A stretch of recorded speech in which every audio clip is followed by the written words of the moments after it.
Since the beginning of the Hollywood industry, there have been child stars. As their name implies, these are children who work on movie sets, feigning emotions on film for fame and money. These children are taught how to cry on command, usually by their parents, who urge them to think of a traumatic, terrible thing occurring to them, as well as how to act if they've been assaulted and are often penalized for behaving like children. At first, the idea of a child star seemed glorious and fun to the public, as people began to see their children as a way to make money. Shirley Temple, one of the first famous child stars, was an adorable tap-dancing powerhouse, and her movies earned her family a considerable amount of money. At the age of 3, she gained her first speaking role in the movie War Babies, where she played an exotic dancer and had her first kiss on camera, after saying she was, quote, expensive. In her book, aptly named Child Star, she discussed her time on film sets as being cold and abrasive, how when her or any of her child co-stars misbehaved on set, they were put in a dark, windowless sound booth and forced to sit on a block of ice for hours, and how the adults around her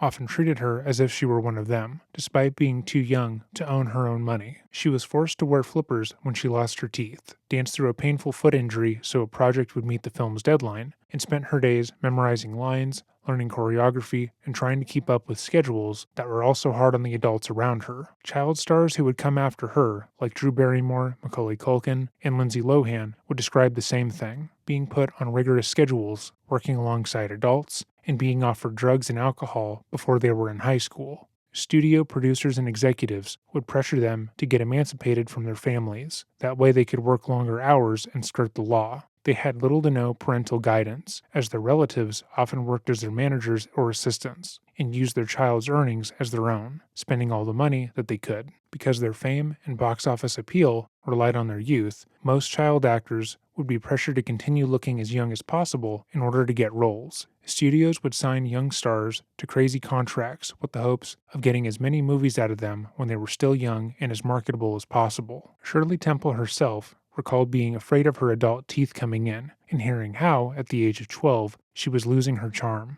People would refer to her as washed up and old before she could even drive, and she couldn't help but feel worthless. Modern-day stars like Jeanette McCurdy would describe being encouraged by her mother to count calories. That way she could stay under 100 pounds and look as small as possible, and how she was pressured to drink by the creator of the show iCarly, Dan Schneider. Her book, I'm Glad My Mom Died, thoroughly discussed how she was constantly recognized and seen as the people she acted as, and how that warped her own self-image. In more recent years, the morality of child stardom has been called into question more and more, with actors describing their experiences and how it led to substance abuse, body image issues, and more. However, in today's case, she wasn't able to make it out alive. Welcome back to another episode of Dreading, or if this is your first time here, welcome. Today we are going to be covering the case of Judith Barsi, the fledgling star who starred in The Land Before Time, Jaws, The Revenge, and All Dogs Go to Heaven, before her father ended her life in a horrific fashion. This case involves the abuse and death of a child, and as such, if you are not in the space to hear about that, I'd advise you click off of the video now. This video was requested by a subscriber who claimed to have worked with Judith and wanted her story shared empathetically, so I hope to do this case justice. As always, if there's a case you would be interested in this channel covering, feel free to leave a comment down below or email me at dreading.official@gmail.com. I'm going through email requests daily and plan to cover everything that's sent in, so make your requests known. With all of that said, let us begin. JJ, if you're going to start this crud, I don't want you to come over here. Yes, I'm telling you. No, don't you dare. I wanted to say goodbye to Daddy. He'll be by soon, sweetheart. Judith was born June 6, 1978. To parents Maria and Joseph Barsi, and from the moment she was born, Maria knew her daughter was going to be a star. Maria and Joseph had grown up in and separately fled Hungary during the 1956 Soviet occupation, and both had hard childhoods. Joseph was from a more industrial area, and both would end up in Los Angeles, California. Joseph would rarely talk about his early years in life with anyone, but when he did, he would often fly into a rage, talking about pent-up frustrations at those who were around him. Friends learned early not to ask him about his life at all, as he wasn't above attacking them. He would often tell those who asked about why he had no family that his parents had died and that he came from no one. He was deeply traumatized. However, he refused to acknowledge or work on his issues, and instead flew into violent rages often. On one occasion after a night of drinking, he attacked a man with a 2x4, believing that the man had been laughing at his accent. Friends of Barsi would state that he never went after anyone who didn't deserve it in some way, that most people he assaulted provoked him in some way, but others would state that it didn't matter who you were or what you did. If Joseph was drinking enough, he would attack anyone, man, woman, or child. On one occasion, he attacked a middle schooler after the child asked him to repeat a question, which he felt was disrespectful. But Barsi was by no means ashamed of his extreme anger and the people he took it out on. Instead, he was boastful, often telling wild tales of fights he'd been in. Friends of his would recall how he had claimed to have killed a man in a brawl before. He claimed to have killed him in one punch, and that he had served time for the murder in New York. He also claimed that during one fight, he had lost vision in one eye, but the injury heightened his other senses. There's no proof of either of these things occurring. However, Joseph was arrested for drunk driving 3 separate times. After moving to LA, Joseph would meet Maria at a bar she worked at. At first, Barsi came off as dark, brooding, and handsome. Every day after work, he would come into the bar and pay for his drinks with $100 bills, which was incredibly strange, as most people in the area were struggling financially. He kept to himself, and Maria found him to be mysterious and cool. Eventually, she introduced herself, and the pair struck up a relationship. They had both been married before, but felt as if they'd been destined to be with each other. Shortly after meeting, they would get married. Maria would gush about Joseph to her friends, saying how amazing, smart, and cool he was. He worked as a plumber, but was incredibly enterprising. He made a significant amount of money, and didn't mind spending it on his wife. He would often buy her expensive gifts, showering her with jewelry and other items, and she would tell her friends that he was the ultimate gentleman, despite his brutish behavior. Less than a year after the couple was married, they had their first and only daughter, Judith. Maria was obsessed with her daughter, and told everyone who would listen that Judith was going to be a star. Her brother recalled how Maria was incredibly strict with Judith, teaching her to have perfect posture at all times, as well as carry herself with poise and to speak without an accent. However, after Judith's birth, Joseph's behavior changed. He had always been an abusive drunk, and would regularly take his anger out on Maria. But after Judith was born, his anger only intensified. According to friends and neighbors, Joseph seemed perpetually angry at his wife.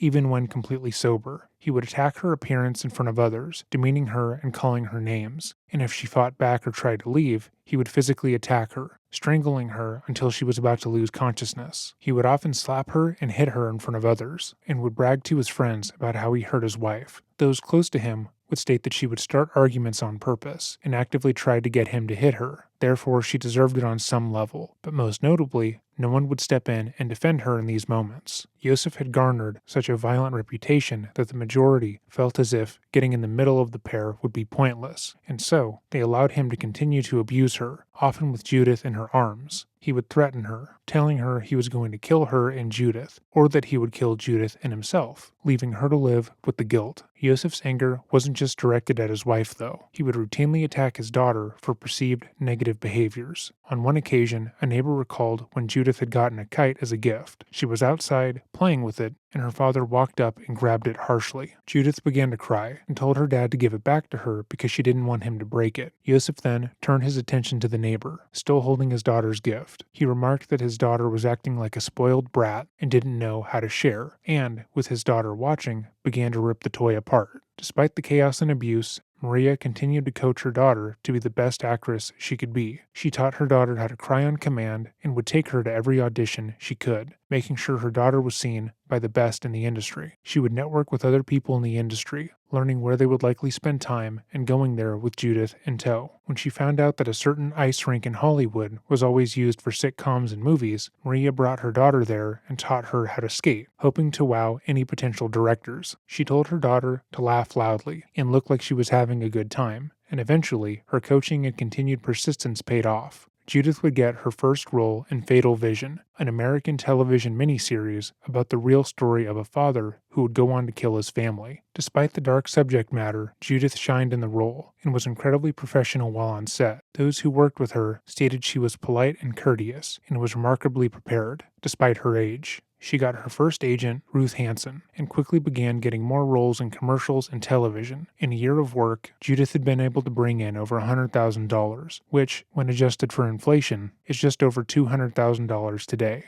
Notably, this was more than her father had been able to bring in. This emasculated Joseph, and any time his daughter's career was brought up around him, he would often resort to violence and anger. He felt as if he should be the one to provide for his family, and by using her money, he was admitting that he couldn't take care of his family. He started by pulling his daughter's hair, then began pushing and slapping her, claiming that she was spoiled and he was simply disciplining her. On one occasion, Joseph began to throw pots and pans at his daughter, which resulted in a large nosebleed, and later claimed that it was his right to discipline her as he saw fit. After these fits of anger, he would buy her small presents, like a pink television for her bedroom. Judith would tell her agent about the abuse, as well as other actors on set. When she arrived at work, covered in scratches and bruises from her father beating her, she would tell everyone what had happened. Judith, at just 8 years old, was quoted as saying, "I'm afraid to go home. My daddy is miserable. My daddy is drunk every day, and I know he wants to kill my mother." Her coworkers were shocked, but they had no idea how to defend the young girl. Joseph never came to set with his daughter, and they only ever encountered Maria.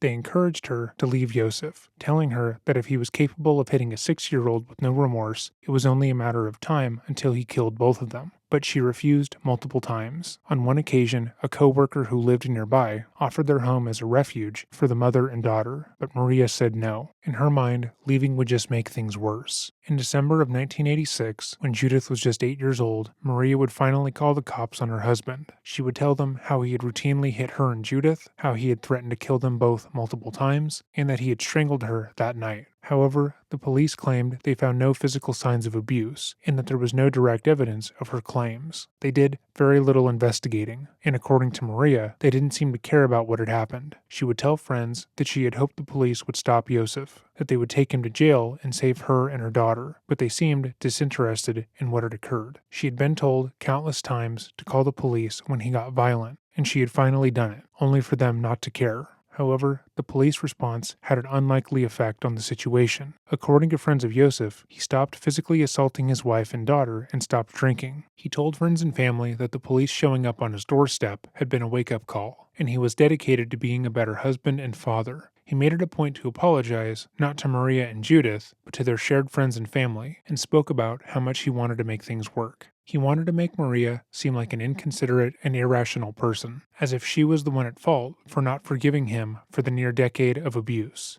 And on some level, it worked, as multiple friends of the family claimed that she didn't even try to fix the marriage. Despite him no longer physically abusing his wife and daughter, he still threatened to kill them often, and ridiculed them relentlessly. He critiqued everything they did, and openly complained about how he would come home from a hard day's work to a dirty house, despite the fact that Judith was making most of the money in the family. Despite making it a point to become sober and making it seem like he turned over a new leaf in their community, he began to openly complain to anyone who would listen to him about how his wife didn't seem to care about their family. He often talked about how stubborn she was being, and how she couldn't simply get over the fact that he had strangled and beat her. As Maria began to seriously contemplate leaving her husband, the family was met with a new, costly expense. Judith was incredibly small for her age, and at 10 years old, she stood at 3 feet and 8 inches. She looked much younger than other kids her age, and though that helped her get numerous roles, it also led to complications. In order to encourage growth, Judith began receiving hormone injections weekly at UCLA. When Judith was 10 years old, the stress of her home life had started to get to her. She began to pull out her eyelashes as a coping mechanism and also began to hoard food, eating so much in one sitting that she would often make herself sick. Her agent only became worried, though, when her work began to suffer. During a routine audition, not dissimilar to the ones she had gone on before, Judith began to cry hysterically, overwhelmed at what was being asked of her. According to Ruth, she was given a very normal instruction, and just freaked out for no reason. She went nonverbal and was inconsolable, which Ruth felt was embarrassing. Ruth encouraged Maria to take Judith to a child psychologist to figure out what was wrong. She needed the child who had become one of her #1 clients to get back to work as quickly as possible, and hoped that with a little therapy, Judith would be good to go. However, after a couple of visits, Ruth talked to the therapist herself and claimed that they were so horrified with what Judith was telling them that they had to report it to Child Services. A social worker then met with Maria and Judith, and after confronting the reality of the situation, came up with a plan of action. Maria and Judith wouldn't be safe asking Joseph for a divorce and leaving him outright. Though he hadn't been violent in a while and was actively seeing a younger woman, Maria knew that he was always a sentence away from killing them. Instead, they decided that they would rent a small apartment in Panorama City, closer to Judith's work, and slowly move their things over. She would take a small amount of items to the new apartment each day, making sure not to take too much at a time. That way, Joseph wouldn't be suspicious. They would tell Joseph that they were working on a movie set and spend the day at their apartment, with Judith being safe enough to sleep and play. Then at night, they would come back home, praying Joseph didn't notice anything was amiss. They had begun the slow move to Panorama City in May, and by June, the majority of their items were in the apartment. The social worker encouraged Maria to make a clean break then, file for divorce, and never go back near her former home. But she hesitated. She told them and other friends that it wasn't fair. She loved her home, and she loved all the things that she had left behind. Her bed, her pictures, and all the items she couldn't take with them, lest Joseph get suspicious. She wanted to keep them, and it wasn't fair that he got everything he wanted. For another month, Maria and Judith went back and forth between the Panorama apartment and their home until July 28th, 1988. The home that the family had shared had been set on fire, and when the flames were finally put out, a horrific scene was inside. Judith was found in her bed, having been shot one time as she laid sleeping. She was only 10 years old. Maria was found outside of the bedroom, laying dead in the hallway. It appeared to investigators that she had heard the gunshot in Judith's room and had been shot trying to save her daughter. Joseph then doused his wife and child in gasoline, which he had kept in the garage of the home and had repeatedly stated he was saving for their murders. He then covered their bodies in the accelerant, then set the house ablaze. Joseph then walked outside into the garage with the gun he had used against his wife and daughter and shot himself in the head. Many theorize that Joseph found out about the apartment, that he knew he could no longer control the two people he believed belonged to him, and he decided to end their lives because of it. But why doesn't really matter. Judith Barsi was a beautiful, soft-spoken child who was hardworking and tiny, who deserved a better life, and deserved a chance to grow up. If you have made it to this portion in the video, thank you for watching. In the description box down below, I have linked multiple charities that help those in need, especially those going through what Maria and Judith went through. I encourage you to donate, as I will be doing so as well. As always, if there is a video you would like to see me make, or a case you want covered, email me at dreading.official@gmail.com, and I will see you in the next video.